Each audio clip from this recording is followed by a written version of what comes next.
The New Wave Toys announcement, Arcade1up chooses failure, and does Unico's Nova Blast need licensed games?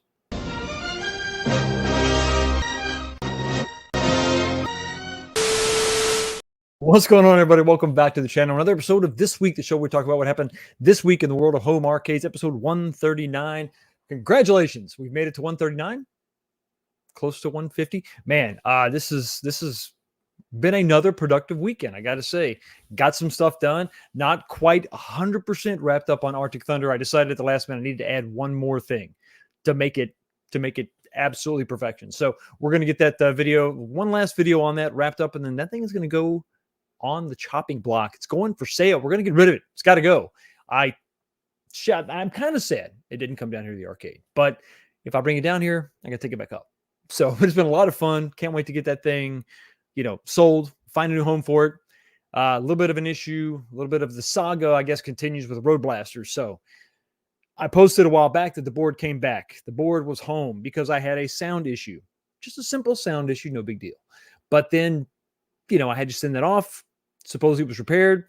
It comes back and the game won't even play. It's a bit of an issue. Now, the guy that did the repair, super awesome guy. Talking back and forth, not emailing, calling each other on the phone, speaking with one another. It's a great thing. You should try sometime. But it was really good to kind of go back and forth and pick this guy's brain. So we went over all the voltages that I had coming from the different boards, the connector.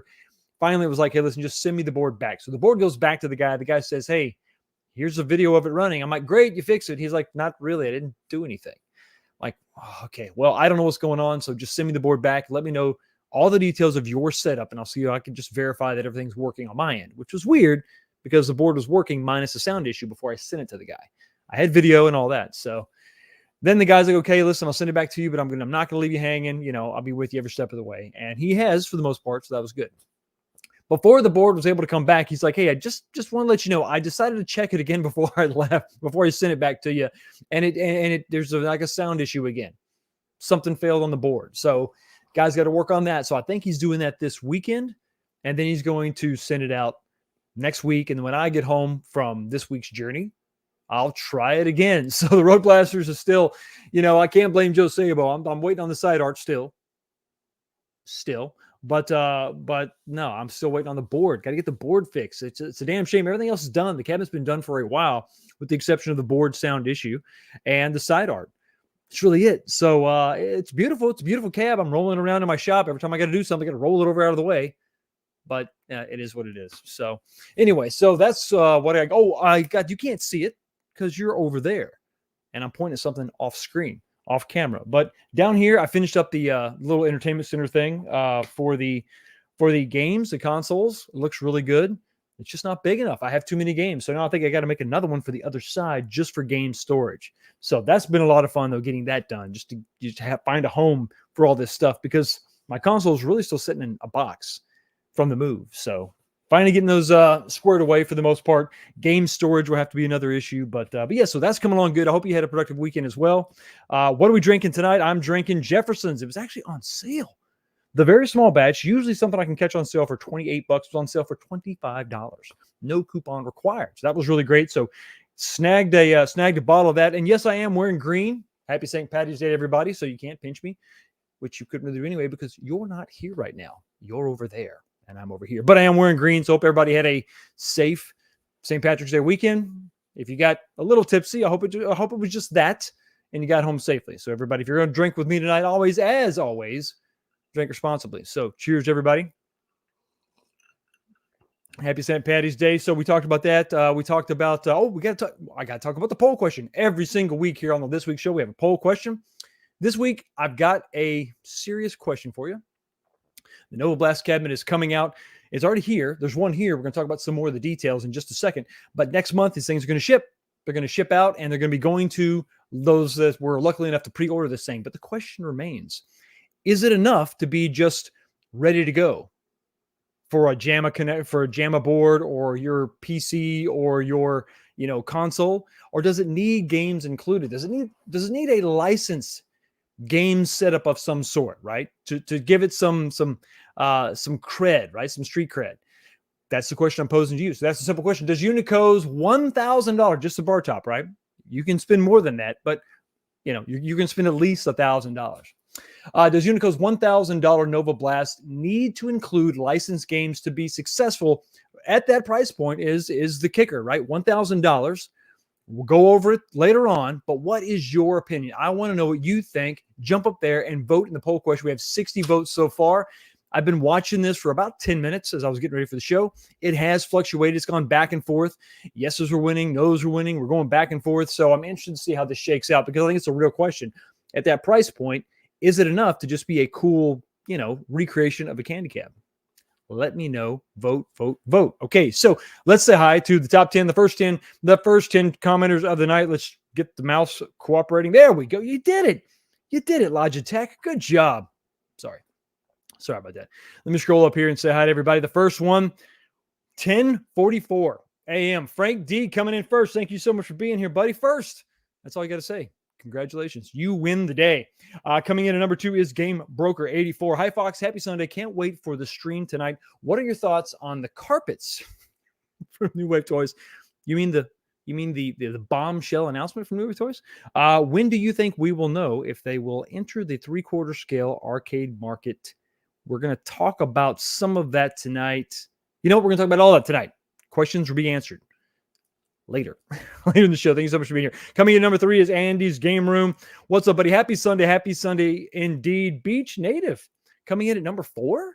What? You're usually number 1. Thank you so much for being here. Good evening, Foxy. Sorry I missed your show last week. It's okay. The Meta 3 has been such a distraction. It's a good distraction, right? I'm glad you feel like you're getting your money's worth out of it. That's the main thing. I lost track of time. Question. It's mid-March now. When are the XLs coming? Hashtag 19K Fox Nation. I'll tell you right now, as of what I know now, I don't know.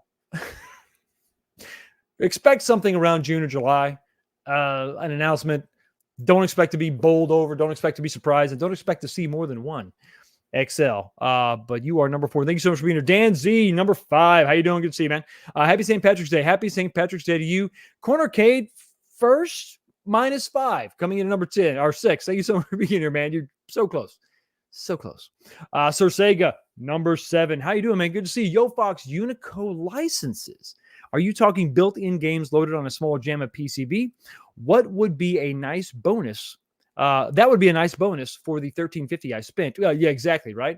I think whether it's a JAMA connected, like a little board, whether it's just some kind of connected device, a USB thumb drive, however, and that's really going to just fall back to the licensor, the one that is giving the license, whichever company they go with. That would be up to them, but I'm thinking of onboard games. Now, would that probably have to be embedded somewhere on a chip so that you couldn't remove them, but they would be selectable, so you still have, because I would think that you would want to still have your JAMA connector free for whatever you want to plug into it. So think of it like that. Think of it as included games on a chip somewhere that you really can't remove, but they're there. And so right out of the box, boom, you can get started playing officially licensed games in this candy cab form factor is what I'm thinking. Do they even need that? Do they need to bother with it? But yeah, actually for $1,350, it would be nice to have a little bit of a bonus, would it? Absolutely. Arcade Dave coming in at number 8. How you doing, man? Good to see you. Happy Sunday, Fox. Looking forward to the discussion tonight. Wow. We are all drinking green beer. I wanted to find something green to drink, but all I could find was like smeared off lime or apple. I'm not doing it. So I wore green, but I'm drinking brown. It's what I do. It's what I do here. Coming in at number 9 is Kevin Clausen. How you doing, about 8th? I may have missed count. Not exactly sure. But it is what it is. And what it also is a super chat in the denomination of $5. Thank you so much, Kevin, for your $5 super chat and supporting the channel. I really do appreciate you. Ladies and gentlemen, Fox and I are political opponents. That's true. Many people don't know that we are arch rivals, politically speaking. Watch what he does to his political opponents. Well, listen, you ask for it, you get what you ask for. Finish him. Melina wins. Flawless victory. Fatality. That's right. All opposing viewpoints, political or otherwise, are squashed here on the 19K Fox channel. This week, we lost another one. Kevin Clausen. You will be missed. Okay, well, We're coming in at number 9 is Molar Medic. Thank you so much for being everybody catching another live stream. Hope your weekend was relaxing. 19K. Still waiting for you to sell me the Road Blasters. LOL. I know. Salute. I'm never going to sell it. Never going to sell it. I also may never get it fixed. It may never work again. I mean, it's the thing. Like everything else works great. Minus the board, the most important part. But it is the arcade board, not the arcade ROM board. It's not the game board. So that's definitely something to consider for sure. Everybody, thank you so much for being here. Sorry, I got to stop at the top 10, but we got to roll. We got to move. We got to keep it going. And that's going to go ahead and do that now with the first topic. Oh, I get a drink. Happy St. Patty's Day, everybody. I'm drinking it. Before I move on, though, there was a comment that I need to scroll down and read from a mysterious one. A mysterious individual. Some would call him a mysterious, a mystery encoder. Hey, buddy, how's it going? You made a comment. I wanted to roll down here and see if I can't find it. Maybe scroll up. I went the wrong direction. Because you mentioned something that I think needed to be highlighted. Everybody, bear with me for just a second as I try to. There we go. At 19K Fox, make sure you talk about the fact Misdirection dropped the SD card image for the T2 soft mod as a test on Discord. Everybody, jump on the Mystery Encoder Discord and check that out. If your T2 cabinet, much like mine, is growing a wee bit stale, this may be exactly what you need to get the ball rolling, to maybe add a few more games to your T2. I like my T2, but it does need a little something special. It does need a little something special. I was thinking about adding a 19-inch monitor. This may be the way to go to spice things up a little bit. And one more comment. This is nicely done. Very nicely done. Very nicely done. Okay, moving on. So we got to talk about Nova Blast. Does it need licenses? Maybe. We're going to find out tonight. Got to talk about a couple more things about Unico. While we're on the subject of Unico, I wanted to bring you up to speed on the latest that I heard about the 30-inch monitor. The 30-inch LCD 4x3 monitor that would fit so many different applications in the arcade. If you're going to bring back some of those newer arcade machines, Candy Cabs would be one thing. The Crazy Taxi takes a 30-inch monitor. So that is, something that definitely has an application. It is, and I told you, I think in November or December of last year that it was going to be available the first quarter of this year. That is not the case. It is still in prototyping. So not sure if this is actually going to happen this year, to be perfectly honest with you. I think I saw that Unico replied to one of their Facebook comments, and the question was about the 30-inch. They actually pushed it to next year. So it may be next year. And it may be because they're working on a bunch of different stuff. Let's talk about the stuff that they're currently releasing right now. So take a look at some of these pictures. Of course, Neil's here over on Instagram, X, Twitter. These are actually from X. These are the first images of the unboxing of the Nova Blast. Is this exactly the unboxing experience you were going to have? Possibly. I think it may be a little bit different. This is kind of rough. He's one of the first people. He's one of the collaborators with Unico, working with them to try to get this thing up to snuff and up to the standards that we expect in the home arcade community. So you can see the packaging is not bad.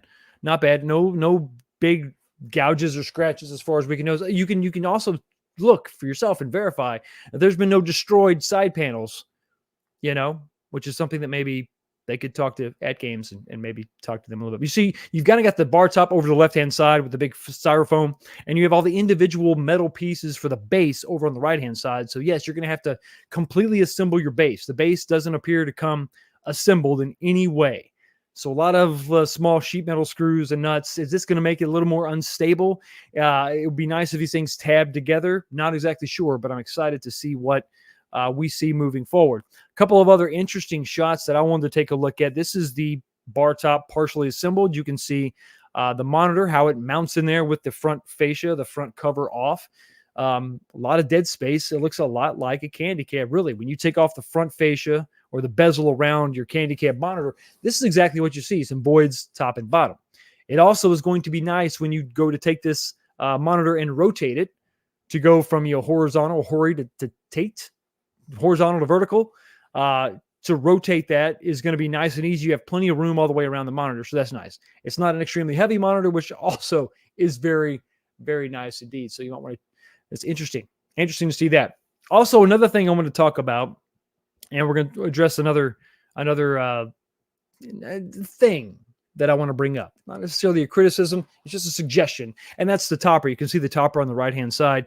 And this is also built very much like a candy cab. You can see the top portion. You've got the marquee. You've got the speakers.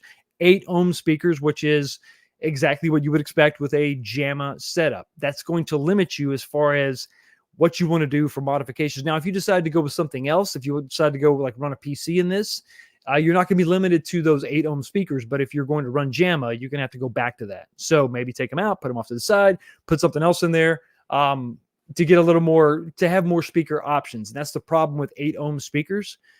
If you've done any kind of modifications on some of these original arcades, you've run into the same issue yourself, with the exception of some of the newer arcades, like Q sound speakers and all that are a little bit different. But the 8-ohm resistance is just something that you're really going to be sort of limited to on your arcade machines, your classic arcade machines. But there's the topper right there. This, I think, is the U4, which is the different style topper. It's more squared. Looking at it from the front might be a little bit different. This is going to be something that I think that I would like to, we'll address that in a minute because I've got some ideas. But what do you think? What do you think about this? Let me know in the chat. If you're watching the replay, let me know in the comment section what you're thinking about this, the way that it's constructed so far, because this is really the nuts and bolts of everything. Looking at this thing, how it goes together, how it screws together, it's all metal. Is it going to be flimsy? This is going to go together like some cheap toolbox that you got from Harbor Freight, or worse, something from Amazon where you had to kind of bolt this whole thing together. Nothing fits quite right. Remember, Loctite may be your very best friend. Moving on to some of the other things that we've seen. The discussion that we had last week on the channel, some of the feedback that Unico is receiving from many of us in the communities that we don't like these, I think those are DB15 connectors, DS15, those connectors on the front for controllers of different types. Having them on the front, I don't like. I think I said this last week. I don't like the way that looks. The small little headphone jacks are fine. I think that if you're going to have the headphone jacks, you need to have a small label above them saying, player 1, player 2, little headphone symbol. But they're so small, they're not distracting at all. And I think that that's the proper place for them. But the controllers, you should definitely put that somewhere else. Well, now we're looking at the back side of the cabinet. You can see that picture on the right-hand side. And there appears to be some sort of removable panel. I'm not sure what that is intended for. You see you have the on-off switch on the back. So that's the power is going to be separate. I think that maybe just as a suggestion for me is maybe you take that panel and that's where you relocate the controller ports, or maybe make that panel hinged. You can swing it open and your controller ports are hidden back there. They can even be just sticking through the actual cabinet, but I think you need to have those in the back. You don't want to have them in the front. I just don't think it looks good in the front. And if you have to fumble with some kind of cover, I don't like it. I think the great thing about the candy cabs is that they are smooth. They get that smooth sort of fiberglass look to the front, and you don't want anything messing up that smoothness. You don't want anything interrupting those lines. So that's just something to check out. Another thing is going to be, now this is, I wanted to include Neosura's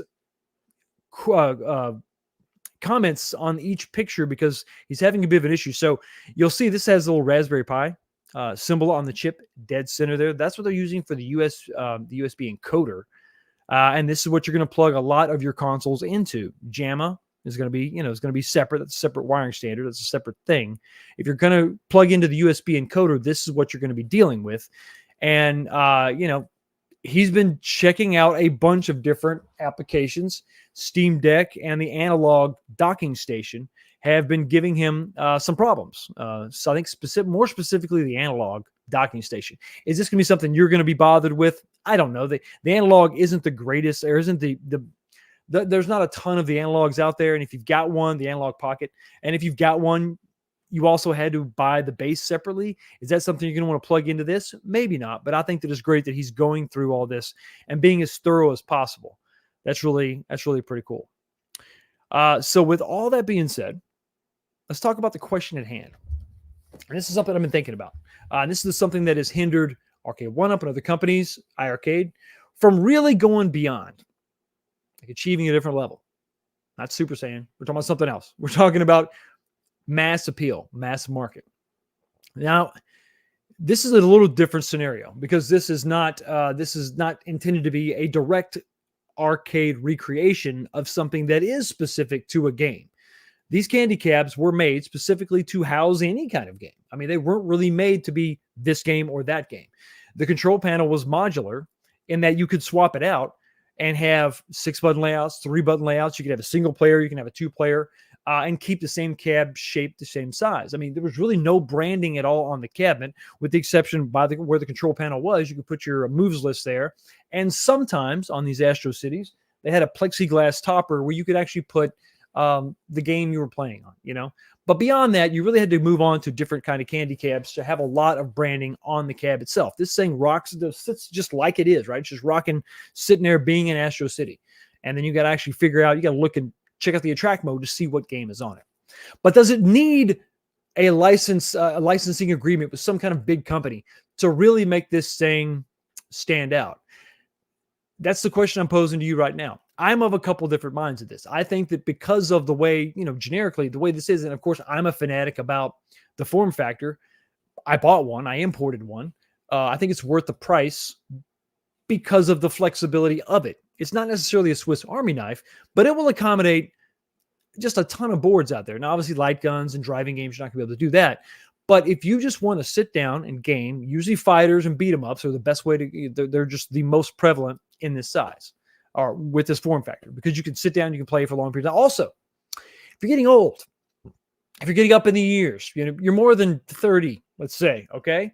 You enjoy sitting down. You like it. It's comfortable. It's one of the best ways to game.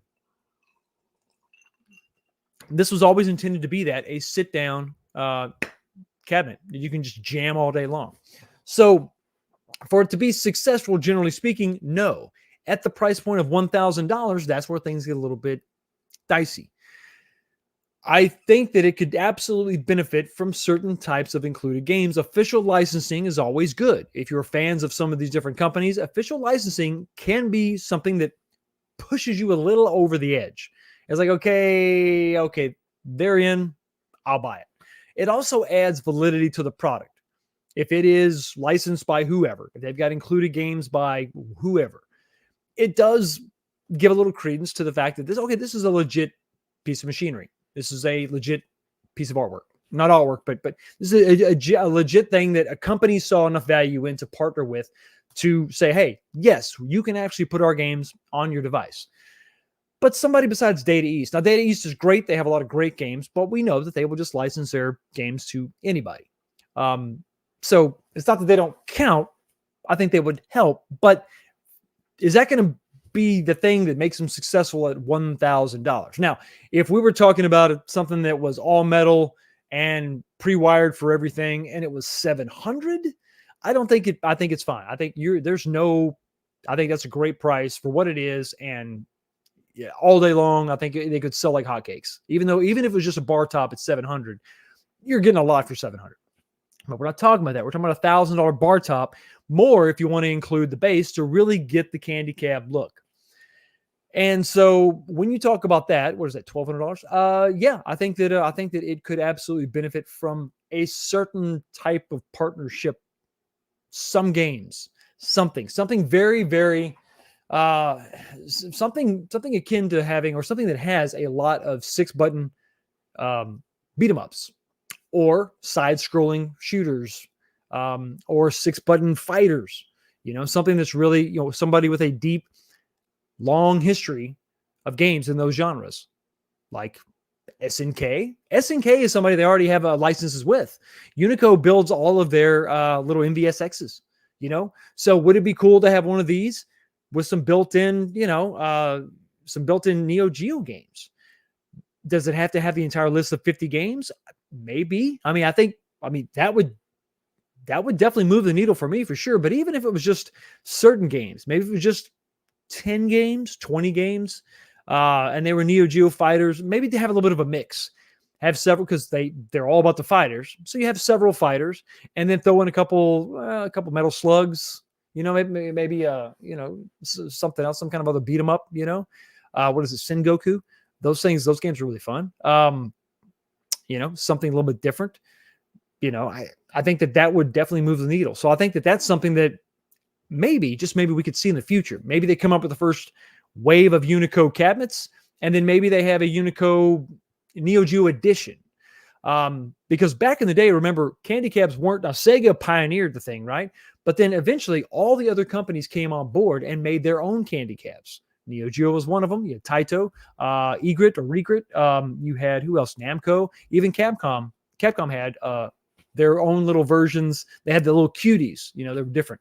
So I think that it could benefit. I think that if they had additions moving forward, but I don't think that you need to increase the price. And that's the thing. If you move forward and you get some licensed games, I think you need to really watch that we don't increase the price, really at all. Now, some of those early adopters may feel cheated, but I think the early adopters are getting a cabinet that is a blank slate.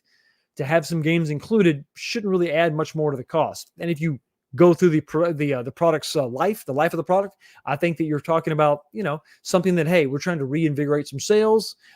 Maybe for an traditional $50, maybe you can get a bunch of games, and it has a different sticker pack. Maybe it's the same color, the same white base, but it has a set of decals. So you could leave it stock like Nova Blast looking. You could have Neo Geo skins on it if you want. Is that something that you think it needs? Maybe not right now at the price point now, because it's different. Nobody's doing this. But as the product moves on, as we get 6 months or a year down the road, think about Christmas time this year. Would it be a good idea to have a different version of it with some games packed in? Maybe have some, have it either have it come skinned in the game edition, so Midway titles, Atari titles, whatever, take your pick. To have that skinned in whatever company they've partnered with, and then have a little bit, just a few included games, to kind of help move the needle a little bit. Not a radical change as far as the overall color can be white, but maybe just the stickers are a little different color, just something different. Do you think that makes sense? What about something else beyond that? What about something like drawing inspiration from the later iterations of the candy cabs, Sega specifically? You got the regular old beautiful Astro City right here, but what about the Blast City? Later on in the life of these candy cabs, Blast Cities came out and they had giant marquees. So maybe you move forward, and we talked about, let me click over here, you can see, I was talking about this topper. What if moving forward, it's not just an edition, like a Neo Geo edition, and it has different games and stickers, but it has a different type of topper, a taller topper with a big marquee to sort of pay homage to those Blast Cities, and then as you move forward, okay, so you come out with this edition, and it has the taller marquee. It's got bigger speakers, maybe.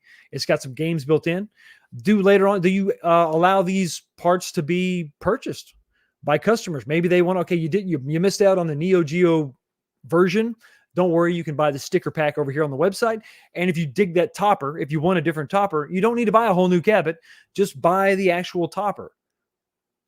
That these are things I think that could extend the life of this, make it customizable beyond just being able to put whatever game in there you want. Now we've seen, and hopefully we're going to see some reviews this month, next month, some other people getting their hands on it to test out some different consoles, different arcade boards and whatever. But for the most part, the application is there, right? It plays a lot of different stuff. So we've seen that. But what else is going to extend the life of this product? Something to make it a little bit more your style, to make it something, I think we could all take it. It's metal. I think we could all take it and paint it ourselves. But having something official, having additions, or versions of out there based on different licensing agreements, I think that would help. Is that going to make it successful moving forward? Because remember, with licenses, we also have some increased prices. Or the company, Unico in this case, would have to take a cut. They couldn't get much, or a lower portion of the sales or the profits if they wanted to keep the price the same, right? So there's that. I don't know. And you know what? This just in. A review from a reputable source. P-Dubs is hearing that the new Nova is going to be a blast. Let's hope so. So anyway, what do you think about that? Obviously, we got the poll going. I want everybody to vote in the poll. I'm jumping over, looking at my notes, make sure I didn't miss anything. What do you think? Does it need licensed games? Does it require licensed games moving forward to be successful, to maintain this $1,000 price point, to maybe move beyond and reach out there and grab some people that aren't really that into arcade games.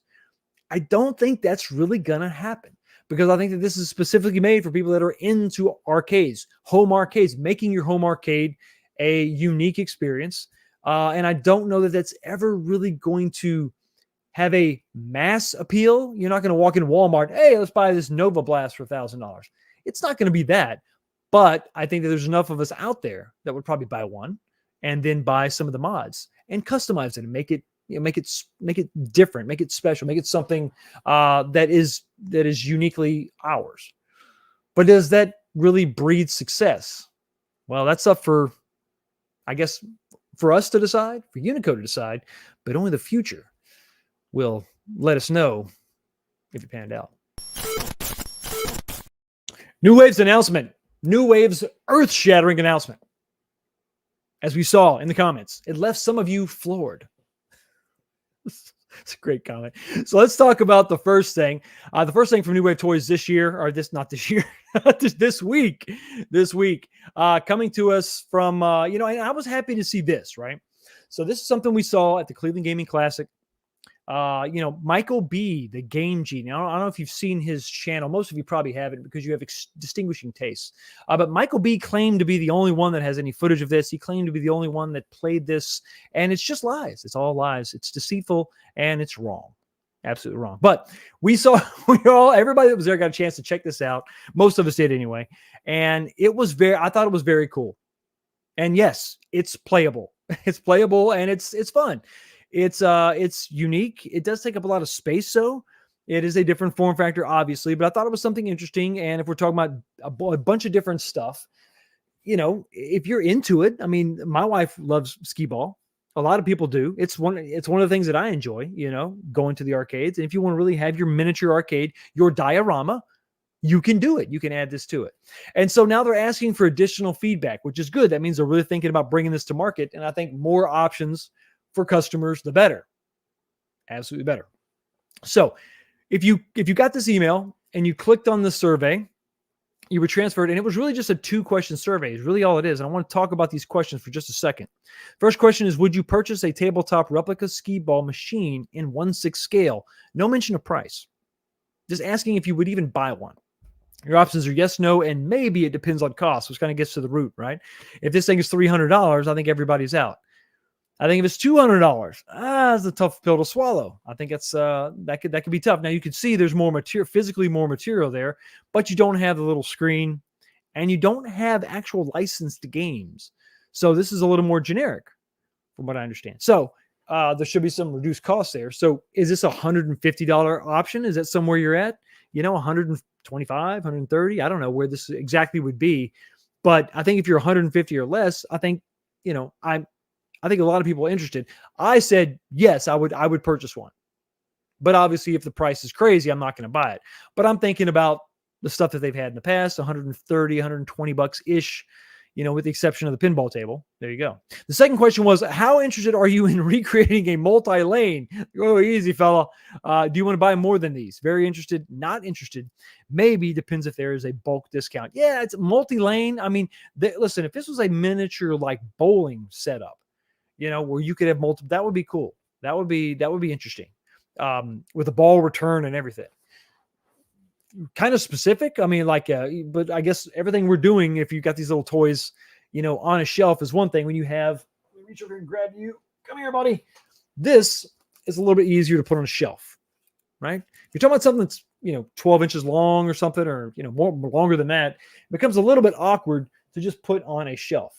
So it kind of needs this dedicated space, or a table, or a desktop. I have a part of Mega Desk is, just for the arcades here. And I could take them and squeeze them together. And I'm going to have to do that for my pinball machine that shows up eventually. And my cigarette machine dispenser that shows up eventually.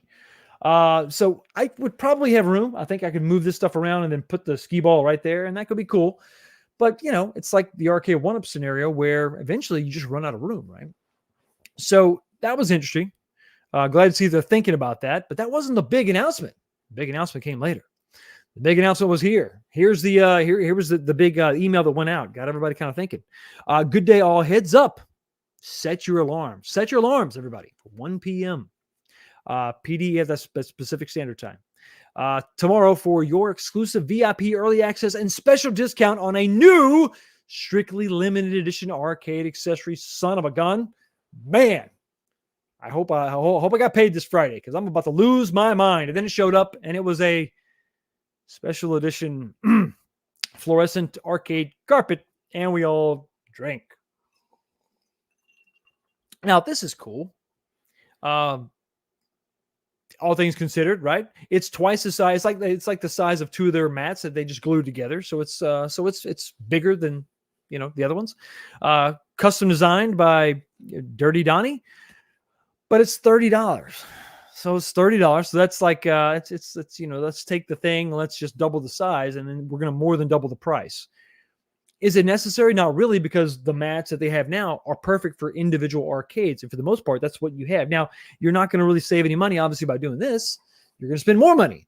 It's rather just have the original carpets. This problem is multiplied by the fact that they also at the same time released more of their regular carpets, the regular little UV activated carpets. And they were like $12. Like, well, it sort of really just drives the point home that, okay, this is more than twice the price. Do I really want that? I don't think so. But then they did this thing like they always do. They come out with the thing, and then you have to wait. You have to wait. And the thing is with New Wave Toys, everybody, if you're listening to the sound of my voice, they come up with something new and it's cool. Wait, because there's usually within hours a discount code that will happen. Now, this is actually part of that original email, right? So you have your VIP early access special discount. So we were warned about this. Okay, I'm trying to be fair here. Don't ever jump on it, because I talked to somebody who actually jumped on it and bought several of the little carpets right off the bat at $12.99. Well, here's what happened. The code was not just for the new carpet. It was also for the regular carpet. It was a 20% off discount. Dude. So I think it was $10.99. So that was quite the savings. So were you floored? I wasn't.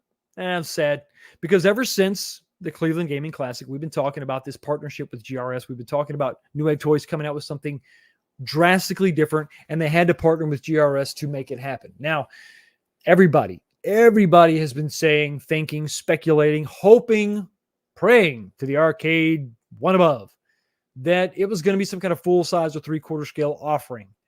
I am starting to think that maybe it's not.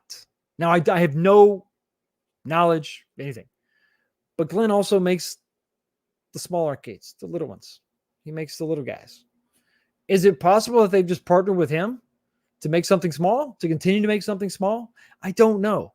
But I think it's fair to say that this was a letdown, especially when we've been waiting since September of last year for this announcement. And remember, in September, they announced that there was going to be an announcement.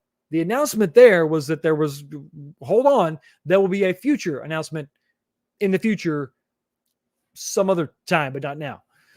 So they've been kicking the can down the road for a while, and I think it's time that, they need to address the big announcement. Let us know when it's going to happen. Give us a framework, an idea of what it might be, because these things, we get really hyped and excited, and then we just, okay, it's a carpet. It's a black light poster. I mean, and all these things they're cool. I mean, I dig it, but it doesn't really I'm not setting my watch. I mean, I don't have a watch, but I'm not setting my alarms. I'm not setting my cuckoo clock for this one, because it just doesn't grab me. I'm just not feeling it. So it was kind of a letdown. It was an announcement, but it wasn't the one that we were waiting for. And I'm afraid that unfortunately the excitement is kind of diminished. It's kind of fading, because we're starting to think that maybe nothing's going to come out, or these things get pushed. And I know they get pushed. And the good thing is they never told us when it was coming out, I guess, because they're not beholden to a time frame. But damn, bro, you're killing me. Next time, if you're going to announce a carpet, just tell us. And that way, maybe, just maybe, in the future, we will be floored. Excuse the pun. Moving on to Arcade1up, and guys, at this point, they have chosen to fail. That's right. Arcade1up decided, hey, you know what? We got this guaranteed hit over here. No, to hell with you, success. We embrace failure. That's right. That's what they've done. That's the only way to just to really explain what is going on now with Arcade1up and the lack of everything, the lack of product, the lack of communication, the lack of interaction with us. Social media has just been a joke at this point. It's been all awkward pauses and weird phrases and faces and bad acting and infinity game tables and casino cades. Pretty much it, with the exception of the latest and greatest, the new, the bold, and the brave X-Men 97. Not the worst product tie-in if we were talking about a new game, some sort of new X-Men game from back in the day. But for the most part, they've all been brought to the market. And this is just basically a brand new board, or not a brand new board, it's the same board in a brand new package. And even the package itself really isn't brand new. And we've talked about this at length. This thing has been out for like 3 weeks now, announced about 3 weeks ago. And a lot of people were surprised, not in the good kind of way, in the disappointed bad kind of way. So it's you have surprise and you have like the opposite of that. And that's what we're feeling right now.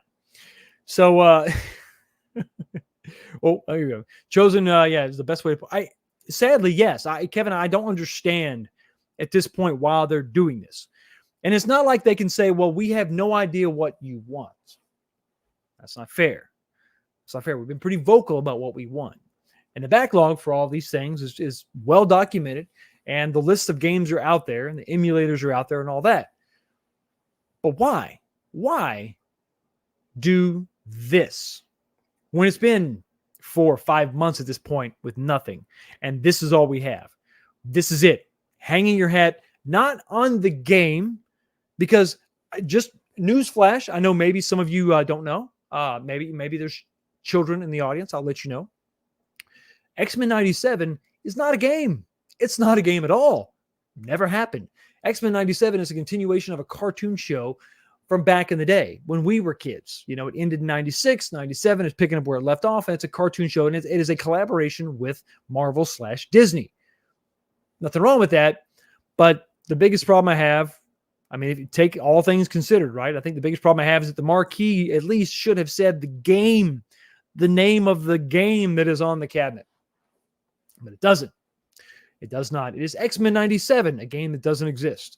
I posted on one of their, I reacted to one of their social media posts, said, hey, I can't wait to play the new X-Men 97 game. I wonder who will be playable. And John D chimed in and said, yeah, I heard that Pancake Rogue is the number one choice. Yeah, it's the best playable game. We'll talk about that in a second. So we're talking about a game that is same game. Turns out it's the exact same PCB, the exact same games list, nothing new whatsoever other than the skin and the packaging. So, okay, but Fox, that doesn't necessarily mean failure. Okay, you don't like it. What does it matter? Just because you don't like it, or maybe you weren't excited about it, why do you consider this failure? Let's look at some of the numbers. The only numbers that we have, because there's no official sales numbers. If you go over to Amazon and you search Arcade1up, this is the kind of stuff you'll find. When you bring up the product, it'll tell you, hey, about how many have been purchased in the last month. So you can see it's sitting at plus 900. So less than 1,000, between 900 and 1,000. You say, hey, that's not bad. That's pretty good. What do you complain about? That's not a failure. That's a success. I mean, just on Amazon, they've sold almost 1,000. Yes. Here's the problem. It's only available on Amazon. This cabinet is only available on Amazon, and it hasn't even sold 1,000 cabinets. Now, remember, we have heard about this many, many times over. The threshold for a game to be made to sell to retailers was 3,000. They had to be able to sell 3,000 cabinets for it to be profitable. Just doesn't work. This doesn't make any sense. They have not even reached a third. So, yeah. Kind of surprised. But with the tie-in and everything, the marketing, I think that was I think they wanted this to be bigger than what it was. With the official licensing with Disney and Marvel, it should have been. And especially, once again, when you consider this is the only place it's available. Now, if you consider that, look at the other numbers of the other cabinets And these are the numbers that they have sold in the past month. Go over to the left, you'll see that Mortal Kombat Deluxe, been out for a long time. Been out for a while, since last year, right? And this thing has sold 100 cabinets this month. And Mortal Kombat Deluxe is available on Best Buy. It's available over Walmart. It's available in a multitude, many different places. I mean, it's available everywhere, basically. This is one of those cabinets that just you can buy this thing damn near everywhere. And they're still selling 100 of these a month on Amazon. Consider Pac-Man. Pac-Man, been out just as long as MK Deluxe, and still it is selling more than 200 cabinets this month. So by comparison, and once again, this thing is available everywhere. Absolutely everywhere. And, it's even $5 cheaper. And still 200 cabinets a month. And even if you look over at now I know this looks bad, but once again, this cabinet is available in different places, not as many places as the other cabinets. For some reason, Street Fighter II Deluxe is not available at Best Buy, but you can pick it up at Walmart. There's the same seller is selling these on eBay. They have new cabinets. They have open box cabinets, which I think they just dropped the price is like $460 right now. So you definitely want to check that out. I've purchased 2 open box items. They're great. And it's a hell of a way to save some money, right? And they debuted at $299. It was $399. Then it was $299 for a second, went back up to $399. And you could buy these things all day long. So nobody's buying these right now because it was so dirt ass cheap when it first came out. But as of right now, even it's selling 50, they sold 50 this month. So that's your point of comparison. But for a brand new cabinet, brand new, right? With a new collaboration, with a brand new show coming out, surely it should have peaked. I mean, come on. This is now, I think we're going like 3 weeks in. This thing should have sold over 3,000, right? Because remember, that's the threshold. That's the one they wanted to cross over before they could justify making a cabinet. They had to be able to sell 3,000. And that was when they had retailers lined up. But this is, James Hates Everything touched on this on his last live stream, talking about how, is Arcade1up just doomed? Because unfortunately, this is not the beloved property that we all thought, or we were hoping that it was going to be if you loved the cartoon show from back in the day. Okay. So, and this show has already been memed to hell and gone, and not in a good way. So most recently you had the showrunner fired, but then they say he wasn't fired. We just parted ways. This is the showrunner of this show. Before it even debuts, they decided to part ways with the guy. Now, this guy, if you don't know, this guy has worked on many other shows, The Witcher, I think, included. He's had a history of being abusive to his coworkers verbally. I don't know that it's been physical, but he's been abusive. He's been, he's left other shows. It hasn't been a good working relationship. Also, his OnlyFans wasn't really helping him either. Social media presence was not that great, guys. So the guy's questionable to say the least, but he was the main showrunner of this show. Also, the fact that they have taken one of the main characters. This is the only character that was actually made for the show. His name is Morph, and he was portrayed as a white guy with black hair. They have completely changed his look, and now he's just like this gray, bald entity, right? Just devoid of all, distinguishing characteristics, which makes sense because he could change into other things. Also, he's non-binary. So why we're trying to inject that into a cartoon show, it makes no sense to me, and it's unnecessary. But remember, usually if you're going to re-envision or reimagine a show, okay, that's fine. But this is supposed to be a continuation of a show, and you are leaning heavy on the nostalgia of the show. And now all the people that are nostalgia about the show are going to be like, what did you do to this guy? What did you do to this character that was created for the show? So it's all kind of, controversy tied to this show. So it's not like this is going to be just knock out of the park, right? If you lean on the old IP, those established people will be there. Those fans will be there. So all this controversy is unnecessary. But the biggest controversy of them all, the most shame being poured upon our beloved X-Men, most importantly, our beloved and distinguished Rogue, is the fact that the rear is no longer round, it's flat. It's horrible. It's horrible. And you see this in modern entertainment where they take things and they take out some of the femininity of the characters and make things androgynous and just sort of just everything. No, that's not the rogue. That's not hashtag not my rogue. It's not. Bring back the round. I ain't down.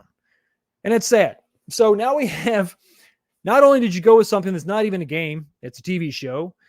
You went with something that's mired in controversy before it even comes out, but this is just Disney. This is what they do. It's fine. It is what it is. If you like it, more power to you. But all these things are completely unnecessary. There's no reason to do this. I don't even know why you take away everything else. Why would you change the physical characteristics of a character in a TV show and you're trying to make a continuation of it? It doesn't make any sense to me. So you got some people that are not going to be digging. The fans of the original are probably, they're going to have problems. They're going to have problems with this show right off the bat. So it doesn't look good. And that was a calculated risk that they took. But Fox, how is that choosing failure? You're prejudging the show. You don't know how the show's. It's a valid point. But there was another option on the table. There was another great option on the table. We talked about it last week on the show. We had a March Arcade Madness. We ran this down. I gave you 8 options, and out of those 8 options, there was a vicious, a brutal battle. It was insane. Blood was spilled. Words were spoken. Harsh words. There was even some loud words. It was crazy. But at the end of the day, when the smoke cleared as the battle was done, there was one cabinet that reigned supreme, that stood alone standing amongst death and destruction. And that was Smash TV. Smash TV. Now, this is not something weird, wild, odd that would never be made ever. This is something that was on the list before. This was on the supposed games that are going to come out. And it has not happened. There's no announcements. It's probably not going to happen. There's no indication that it will happen. But this is something that is uniquely positioned to be a win. This, like the opposite of the failure. This would be the win. We'll put this in the win category, right? This is victory. This is not failure. And all the stars have aligned for this. You have the partnership with WB. You have been making Mortal Kombat cabinets since the 2nd generation. That partnership is there, and it continues to this day. You have the man, Eugene Jarvis, basically, and if you watch my my video that I did this week, giving his stamp of approval. If he had the option, when asked, what would he like to bring to the table? Robotron 2084, and then he wanted to put Smash TV on it. So Robotron, a beloved classic, includes Smash TV on it. Now, I think that the branding should be Smash TV, but it'd be great to have the cabinet maybe available in different iterations. Maybe you could have Robotron as the marquee title, or Smash TV, vice versa. But we're talking about mass market appeal. And the thing that Smash TV also has, like I said, it was the winner of the March Arcade Madness. But Fox, who the hell is going to buy this? They have to have a partnership, right? They have to have a retailer that would buy it. And I know for a fact, take it to the bank, Shop Hippo would absolutely buy 3,000 of these cabinets. Period. And then they would farm these out. They would also sell their inventory on Walmart. Walmart would sell it for them on their website. And you might see some of these on eBay. But I'm telling you, this is exactly, it's a perfect storm. This is what else, what are you waiting for? What is the thing that could actually just kill this? There's no way, right? There's nothing that could take this out. There's no reason why you wouldn't do this. Unless you had an inexperienced young licensor, senior VP of licensing, that just didn't know how to get everybody to come to the table. They couldn't have these guys sit down and talk it out and get on board. Bring the man, Eugene Jarvis. Bring whoever's in charge of the games licensing over at WB. Have these guys sit down. Take them out to dinner. Take them to wherever. Get them on a Zoom call. Say, hey, guys, you want to make some money? Here's what we can do for you. This is also one of the cabinets that was mocked up before. This is something, remember the Skunk Works back in the day when Arcade1up was mocking up? Remember we had all those videos, or not videos, but pictures leak out? This is one of those ones we saw back in the day. They mock this up. They can do it. They can absolutely do it. And why aren't they doing it? I think it's because they like failure. They're at this point choosing to fail. Is there a reason for that? I don't know. Maybe they don't like money. Maybe it's too cumbersome to count. And all those papers out there, and you got to count them. The machine, you got to put them in the thing, and it, if you've seen the movies, they just, they can't afford one of those machines that counts the money for them. They would have to do it themselves, and that's just it's just ridiculous.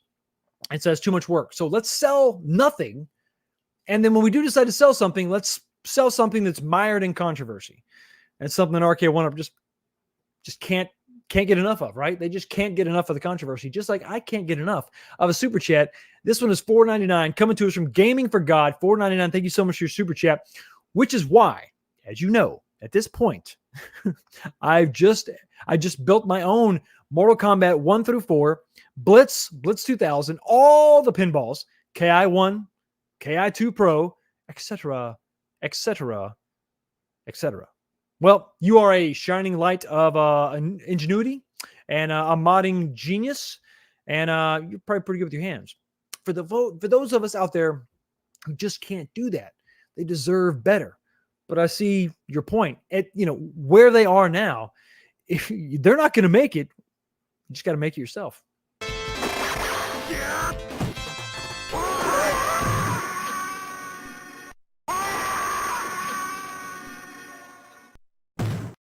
So at this point, I think that it's sad. And I think they need help. I think Arcade1up needs help. I think they need to have an intervention. Somebody has to say at some point, guys, the writing is not on the wall. It is like a spot. This is the bat signal of like, hey, do this thing here and you will make the monies. But unfortunately, they just choose to fail at this point, and it's sad. And you got to ask why. You got to wonder why. Are they attempting to destroy the company, lower the stock value so they can sell it? It doesn't make any sense to me. I have no idea. Is it espionage? Is Cyrus really an old iArcade employee, hell-bent on revenge? His company didn't make it, so he's going to torpedo Arcade1up. It's possible. It's very likely. It's absolutely probably maybe. There's a good 12 to 13% chance that this is 100%, 90% accurate, 70 at the most. Just like the movie said, 70% of the time, it works every time. Would you look at that? What the hell? Yo, the sign is real simple, B. It says wrap it up. Everybody, the conversation will continue on the members-only live stream that immediately follows this live stream. Members, if you're in the chat, hang on. Don't go anywhere. You're going to be automatically redirected to that live stream. Guys, thank you so much for being here. But before we go, we got to talk about the poll question. You heard what I have to say. Now, I need to hear what you have to say. In the poll, the question, simply this, 162 votes. Good job, guys. Here's the question. Does Unico's $1,000 Nova Blast need to include licensed games to be successful? It was actually really close. Like I said, before the live stream started, it went back and forth. It went back and forth. Do they need it at $1,000? Would it help? Is it what they need to be successful? And 162 of you voted, 162 votes confirmed. And with not even a whopping, with just like a five percentage points at 55%. Yes. Over half of you are saying, yes, they need to include some licensed games to really be successful with the Nova Blast.